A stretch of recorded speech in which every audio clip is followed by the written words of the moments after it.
കോഴിക്കോട് നഗരത്തിലെ അപകടങ്ങളിൽ രക്ഷാപ്രവർത്തനം വൈകാതിരിക്കാൻ ബീച്ച് ഫയർ സ്റ്റേഷൻ നഗരപരിധിയിൽ തന്നെ നിലനിർത്തണമെന്ന് മലബാർ ഡെവലപ്മെന്റ് കൗൺസിൽ വാർത്താസമ്മേളനത്തിൽ സംസാരിക്കുകയായിരുന്നു ഭാരവാഹികൾ.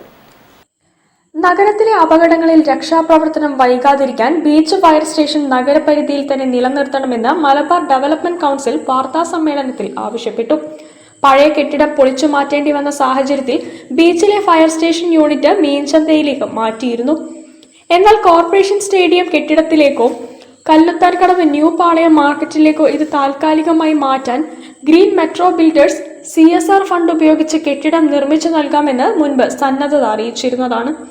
ഇതിന്റെ അടിസ്ഥാനത്തിൽ ബീച്ച് ഫയർ സ്റ്റേഷൻ നഗരത്തിൽ തന്നെ നിലനിർത്താൻ നടപടി സ്വീകരിക്കണമെന്നാവശ്യപ്പെട്ട് MDC ജൂലൈ 11 മുഖ്യമന്ത്രിക്ക് നിവേദനം നൽകി. വളരെ അനുകൂലമായിട്ടുള്ള ഒരു തീരുമാനമാണ് ഇപ്പോൾ ലഭിച്ചത്. എല്ലാവർക്കും ഫയർ സ്റ്റേഷൻ നഗരത്തിൽ വേണം.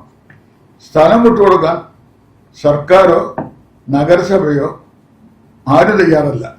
ഈ സാഹചര്യത്തിലാണ് അസോസിയേഷനായിട്ട് ബന്ധമുള്ള ഒരു കോർപ്പറേറ്റ് സ്ഥാപനം 40 സ്ഥലത്ത് സൗജന്യമായി പുതിയ ഫയർ സ്റ്റേഷൻ നിർമ്മിക്കുന്നവരെ സൗജന്യമായി വിട്ടുകൊടുക്കാമെന്ന് പറഞ്ഞ് സമ്മതം നേരിട്ടും ബഹുമാനപ്പെട്ട മുഖ്യമന്ത്രിക്കും അന്നത്തെ PW മിനിസ്റ്റർക്കും ഫയർ ആൻഡ് റെസ്ക്യൂ ജില്ലാ കളക്ടർ അങ്ങ് വളർമ്പോൾ തന്നെ ഞങ്ങൾ ആ സമ്മതപത്രം കൊടുത്താണ്.